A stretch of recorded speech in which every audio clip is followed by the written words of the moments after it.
त्यहाँ हेर न फेरि हाम्रो काम हेर न त्यहाँ ठुली मम्मीले काम छैन नचायो बसायो बच्चाहरूलाई है। आजको हाम्रो काम हेरौँ त्यहाँ अझ खुसी भइरहेछ एउटा चाहिँ मैले फेरि खाइजुन जाम भनेको आएन नजानु अरे बाई बाई भन्थ्यो भनेको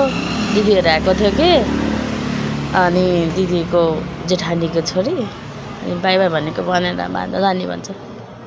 अनि यहाँ मोबाइलमा हेरेको हेरे ल दिदीलाई हेर्नु बाई बाई भन्दै भनेको हेरेकै छैन कस्तो छ सामानहरू एक पनि छुन दिँदैन नचाएको हेर्नु दे ऊ फेरि खुसी हुन्छ नचाह्यो भने उहाँले चाहिँ नचाउनुहुन्छ फेरि बच्चाहरूलाई उफार्ने नचाउने एकदम खुसी के फेरि बाबाको फोन आएछ ठुलो बाबाको फोन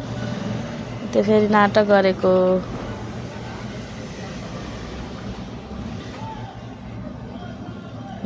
अब फेरि यसरी बस्नु रे अनि त्यहाँ फेरि मकैहरू खाइरहेको छ छोरो भने बोलाएको फेरि न उसले टिभी हेरिरहेको छ यहाँ बाबाको फोन आइरहेको छ यस्तै छ साथीहरू के गर्नु हाम्रो काम बाहिर गर्मी छ हाँस्दै छ पुन्टे रे बाबाले ठुलो बाबाले पुन्टे भनेको हाँस्दै छ अनि के गर्नु यस्तै छ बच्चाहरू है कहिले रसाउने कहिले रुवाउने चकचक बेसी गर्ने बच्चाहरू हाँस्दै छ फेरि अनि हामी खाजा मकैहरू उठेको थियो खान लागेको अनि फेरि यतातिर छोरो चाहिँ के खेल्न थालेछ दादाहरूको त्यहाँ खेलौनाहरू सबै फिजेर बाल्टी लिएर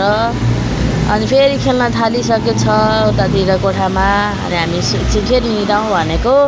सुतौँ भनेको अनि सुत्नै नमानेर हामी निदाएको उसलाई टिभी लाएर हेरोस् त भनेको त बाल्टी जारो लिएछ अनि बाल्टीमा पसेर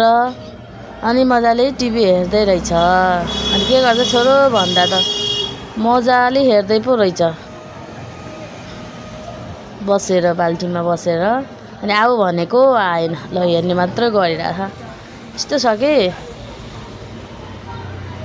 निस्किन खोजिरहेको छ आऊ भनेको अब त्यसलाई पनि हेर्न मन पनि लागिरहेछ अझै निस्किन सकिरहेन निस्के हेर्दैछ पछाडिबाट फेरि अनि यताउता हेर्दैछ फेरि वालाई हेर्नु पनि मन लागेको छ सुत्न पनि मन लागेको छ फेरि माथि आऊ भन्दा नि मानेन के गर्नु साथीहरू यस्तै हो बच्चा भइसकेपछि गाह्रो सबै कुराहरू मेन्टेन गर्नुपर्ने कति सामानहरू यताको उता यस्तै हो अझै हेर्नु कस्तो गर्दैछ अझै त्यो हेर्नु पनि मन लागिरहेको यस्तै हो आजको दिन यस्तै बित्यो हो साथीहरू के गर्नु